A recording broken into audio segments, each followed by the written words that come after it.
This is Mark, and we're from Carrot Insights. We'll talk a little bit about who we are. I like to call myself the entrepreneur. Mark is standing on the screen, that's fine. I apologize, I'm a little bit sick, so you might not be able to hear me that well.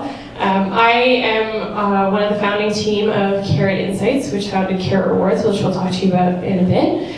My background is science in the early days. I did an undergrad in physiology, but then ended up working at a large insurance company, which I didn't find particularly inspiring, so I went back to do my MBA, and following my MBA, I really wanted to do something where I felt like I was making a difference, and I felt like I was contributing in a positive, meaningful way. My name is Mark Mitchell. I'm a former CFL linebacker and current egghead. I'll leave it at that. The reason why I'm with Carrot is because I did my PhD in Health Rewards and finished that a couple of years ago. So what is Carrot Rewards? Our company name is Carrot Insights, but we created an app called Carrot Rewards. I hope some of you might have heard of it. Have any of you heard of it here? Yes! Oh my god, that's amazing. This is so cool. We just launched in Ontario recently, so it's pretty exciting for us. The opportunity.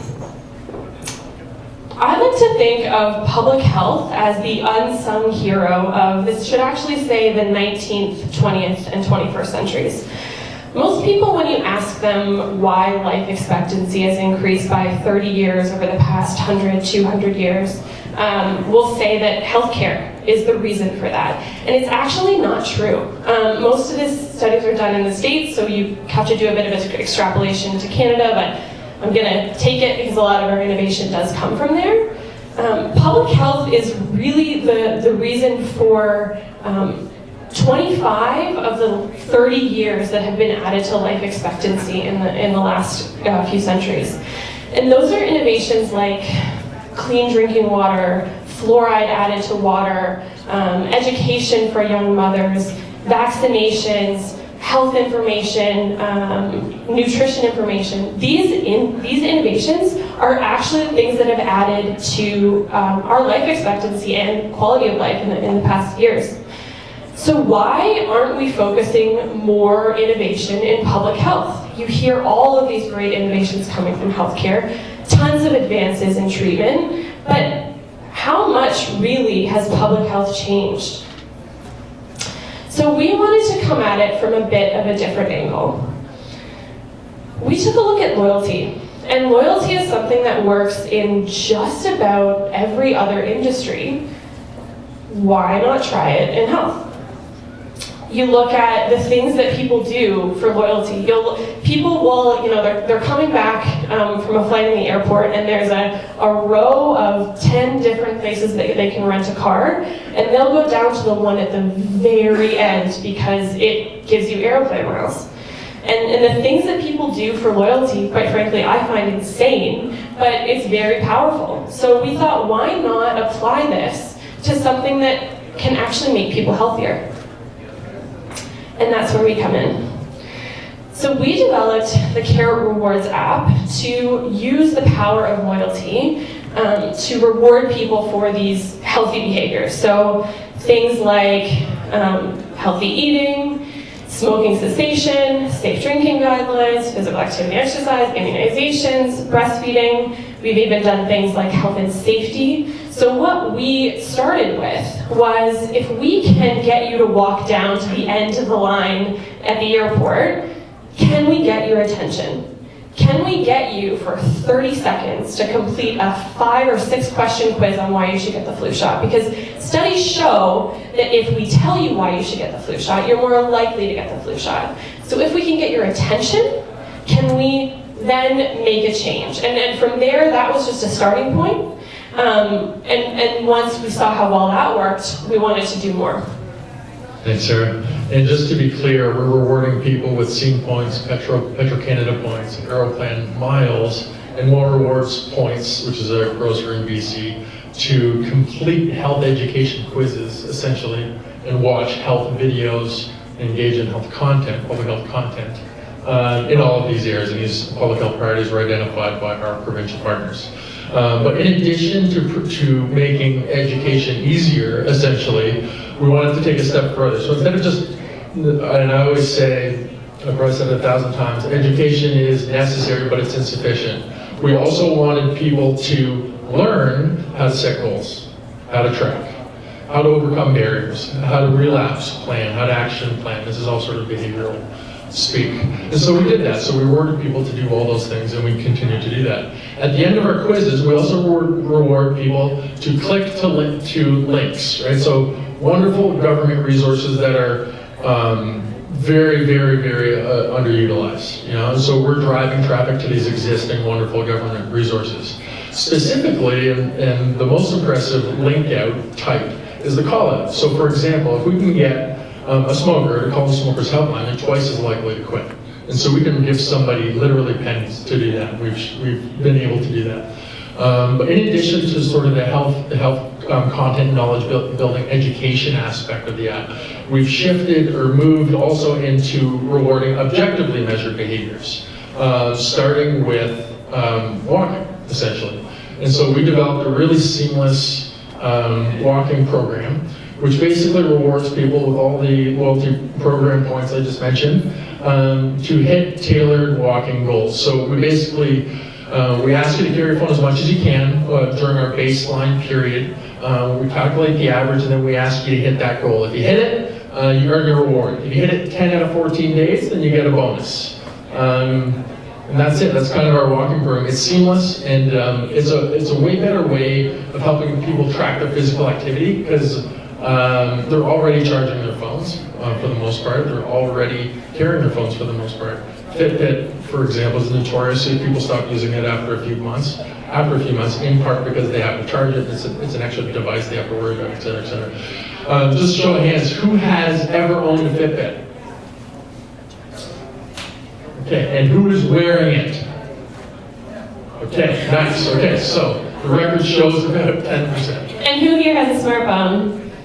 Yeah. And who is their smartphone on them? Exactly. Yeah. So it's actually worked out really well, because it's a little bit by accident, but a lot not. And then the other objectively measured behavior that we're really proud of is we rewarded people to almost get the flu shot in British Columbia. Right? So there were a series of steps. We stopped short of actually paying them to get a needle stuck in their bodies, right? But we got pretty close. And the most innovative part of that part of the program or app was that when people came within 200 meters of a participating pharmacy, they received a push notification, earned 50 times the points, which is roughly equivalent to $5, to talk to the pharmacist, and it was fantastic. And then in the financial health incentive world, literature, which is the world I come from, rewarding people for single-shot health behaviors like a cancer screening, like the presentation we just heard, or like a flu shot, works much better than for lifestyle health behaviors, the kinds of things you got to do every day. So that's that. So then next we're going to talk about how it went, because it's sort of like a tree falling in the woods. If you're doing a lot of great work and nobody uses it, doesn't matter. Okay. I thought you were going to take this. Okay, so I'll do this in 30 seconds. Okay, so we actually just celebrated our first birthday, which is fantastic. We first launched in British Columbia on March 3rd last year. 3 months later, we launched in Newfoundland, and then a couple weeks ago, we launched in Ontario, which is a huge milestone for us. And so what have we done? So we've got 210,000 downloads. And as a public health guy, what I like most about this is not just that we're reaching a ton of people, but we're reaching all kinds of people. In fact, in British Columbia, in the first few months at least, 52% of our people came from lower income regions, which is great, because that's the harder to reach group. And then what do we have? And then we have 70,000 daily active users. And to make that even more impressive is that we not only have that many people using the app on a daily basis, but they're using it multiple times a day, because they're, for the most part, checking in on their steps status. We've got 3.5 million offer quiz completions, which is an impressive number considering that we have only really been available in 2 corners of the country this year. And the last one is, regarding our steps. So we've got a few steps program studies on the go. The first one showed that 16% of our population in general, so this is a study about 40,000 people, not 16% of the population, but the population in general is walking 16% more, roughly 900 steps a day, which is significant, clinically significant. And then amongst the least active, so people who accumulate less than 5,000 steps per day, they're walking 35% more. Also good news. So that's it. And I apologize, we're only going to continue to brag about ourselves for a little bit longer because I just want to give context for how, so we're partnered with the government, we're a private company, but this is a really, they're thrilled with the results here. I had a conversation with one of the founding kind of partners that we had in government, and he was like, honestly, we would have been happy with 20,000 people. We never had 20,000 people participate in one of our interventions, let alone 200,000 and 70,000 of those on a daily basis. So this is quite a game changer for them, and I think we're only scratching the surface of where this will go. Just 2 more brag points, I swear. Recently, the App Store reached out to us from whatever heavens they come from to feature us in Canada, which is so cool. I don't know the last time a public health intervention got featured in the App Store, but I don't think it happens every day. And we just want to brag again. When we launched in Ontario, we were actually trending higher than Snapchat for a brief period of time. We did not dethrone Bitmoji. I don't get the Bitmoji thing, but apparently we're not as cool as them. But it's been a really exciting start for us here in Ontario, and I hope you guys, and I thank you for those that were a part of it. And now we're going to talk a bit about how we managed to not kill each other through the process. So I've never heard of Snapchat or Bitmoji until about 20 seconds ago. As an academic, I didn't really know the difference between iOS and Android a year and a half ago, and now I do. So coming from my academic background, and then immersing myself in this company with a bunch of people who think very differently than I do, obviously came with some challenges, and we have had disagreements over the last couple of years. Some late night text messages, etc. And one of the challenges is nicely illustrated with this cartoon, and I'll just read the caption here. You are completely free to carry out whatever research you want so long as you come to these conclusions. Which is great. So as an academic with a primary affiliation at UHN in Toronto, this is something that I've grappled with over the last couple of years, trying to produce research that is both objective and supportive. Right? And so my other affiliation has helped with that, and then also bringing in academic colleagues who can sort of have a more of an arm's length objective view in some of our analyses, and some of the academic abstracts that we produce and submit and papers we work on has also really been invaluable. So regarding, and I just wanted to tell one quick story, and then I'll hand it back over to you. So we have had to, what's the word, compromise quite a bit. In fact, I've been doing most of the compromising. And Sarah just bends me to her will. But it's worked pretty well. For example, and there's no better example of that than when we were designing and developing the STEPS program, which has turned out to be a really great feature. For example, nobody really knows if the smartphone is a good physical activity measurement tool. Is it valid and reliable? We don't know if literally 2 or 3 cents worth of points, or maybe a little bit more than that, which is what we offer people on a daily basis to hit their STEP goal, if that's enough. The academic literature would suggest that no less than $1 a day is enough. And we don't have a control, we weren't able to conduct like a proper randomized trial, so there was no control group. So how do we get a real baseline so we can actually say people walked more than they used to, right? And then also, the last thing is, can we please, and I was like, I remember getting down on my knees almost, can we please just not change this intervention for a few weeks so we can actually measure and see how it goes? Well, that didn't happen. We introduced the Fitbit integration, and we changed the step goals, and we did a number of other things. So all of these question marks for me as an academic trying to conduct a nice, rigorous evaluation.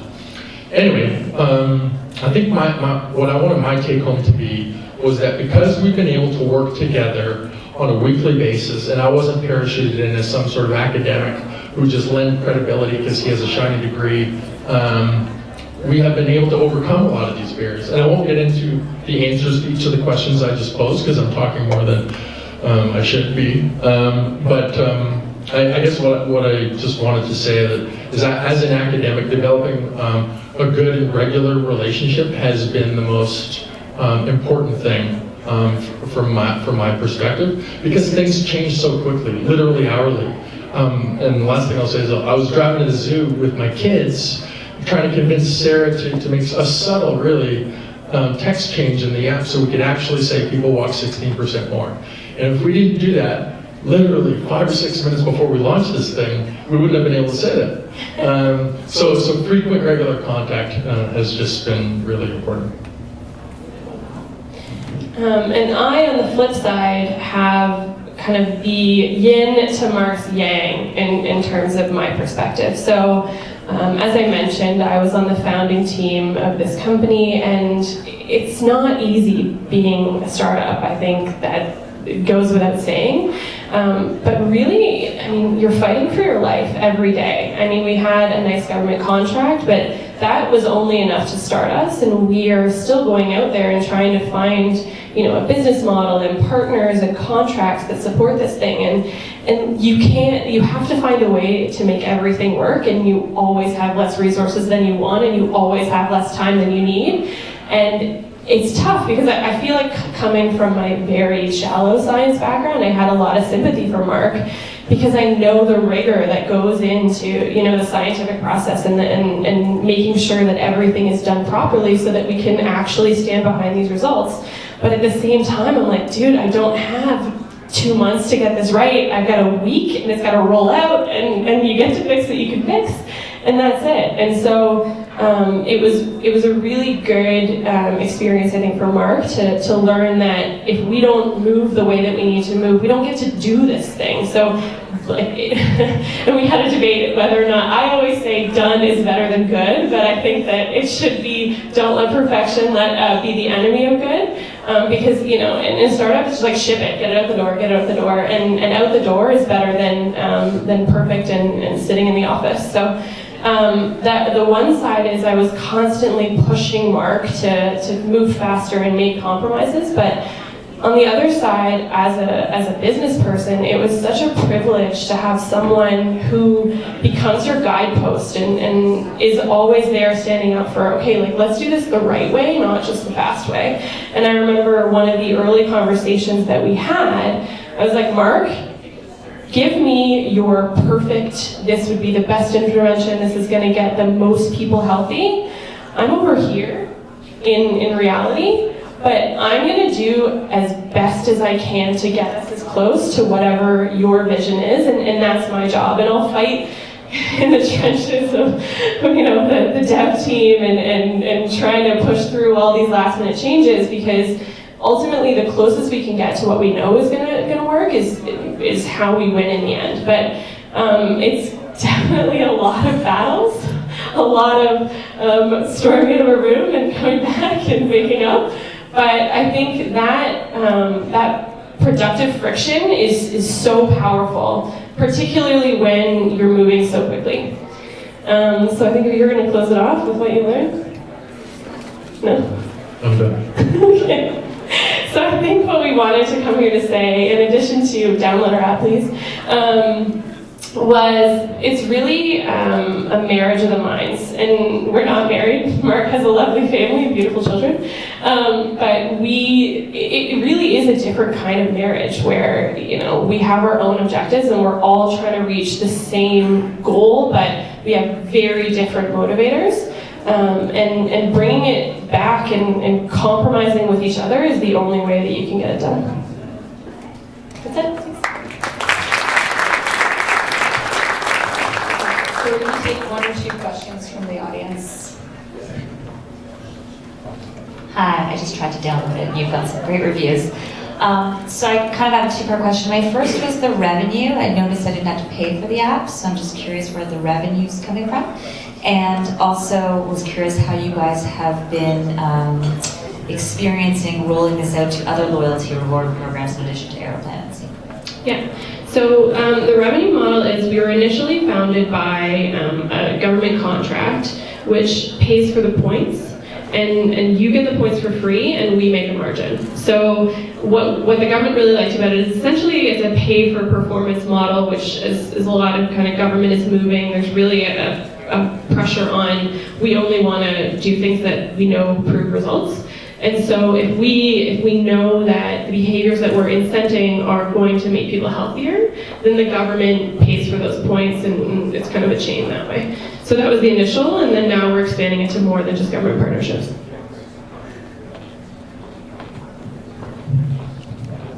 Kind of related, but what you guys are really trying to do is kind of fund and reward a lot of preventative health, activities, which is notoriously difficult to fund, right? It's amazing that you've gotten the government to support you guys in this. Hats off to you. What are some of the other models that you see, moving forward in terms of funding, and what are some of the things you've seen maybe in other countries in terms of funding preventative health? Well, that is our model currently. We've kicked ourselves many times for choosing it because it has been very difficult to get these contracts. It started with the federal commitment contract, and now we're just crisscrossing the country trying to get the provinces to agree to fund it. But like Sarah just mentioned, we're also looking, and we have engaged with the private sector, the insurance company, and lots of other interested companies as well. Hi there, this is Guru. Usually the customer attention span is very minute, especially when it comes to rewards. If the benefits are not immediate, usually it tapers off. And connecting that to maybe public health or fitness, whereas you have seen a lot of people start with Fitbit and then they taper off. How do you keep that customer engaged continuously? So we, I think, have two combined things, and I'll try and answer quickly. One is that we didn't make our own currency, which I think is where a lot of people fall short. We have no interest in establishing a value for our currency. We're just using other people's. So they're also collecting these points elsewhere, and that company is establishing the value for them. We're just a conduit for that. So I think that gets at a lot of the tiring that you're talking about. The second is our ethos is frictionless. So you put your card number in once and you never have to put it again. You just keep rolling in the rewards. And same thing with the step tracker is we did a Fitbit integration mostly because people are giving us crap reviews on the App Store for not having one. But nobody actually uses it. People use their phones because I don't have to charge my phone. Oh, I'm going to charge my phone every day, and it's not anything, it's more that additional. So we actually have seen that we expected, quite frankly, for people to tire much faster than they have. We're shocked that people are using it the rate that they are. It's a good thing, but the combination of those things are I think what has helped us, and then we're also aware that that's not going to last forever. So we're constantly looking at new ways to evolve and innovate. Also, people like free stuff, and the more free stuff you give them, usually the better you do. So I just had a quick question about the devices and apps that you integrate with, and then I had a follow-up question as well. So is Fitbit the only device that you integrate with currently? So we chose to integrate with Google Fit on the Android side and HealthKit because we were, if we tried to integrate with every device out there, we would run out of money. And those aggregators are phenomenal tools for apps like ours to use to not have to do all that work ourselves. So any device that can plug into HealthKit or Google Fit, we technically integrate with. The exception is Fitbit is the only one that's kind of so big that they're like, we're not doing that, so you have to go direct to them. And my second question was, you mentioned other partnerships that you're looking for. Can you be more specific, like what you would be looking for specifically, or? I don't know if we can. Okay. Yeah. You mean vague, like high level? Funding partners? Any kind of partner. Any kind of, yeah, we're sort of open for business, so send Sarah an email. Honestly, we have all kinds of partners, from A to Z.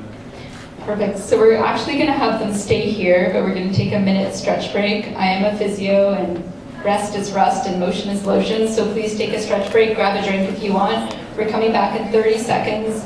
We're going to take one more question from them, and then we're going to do the pitch of the month.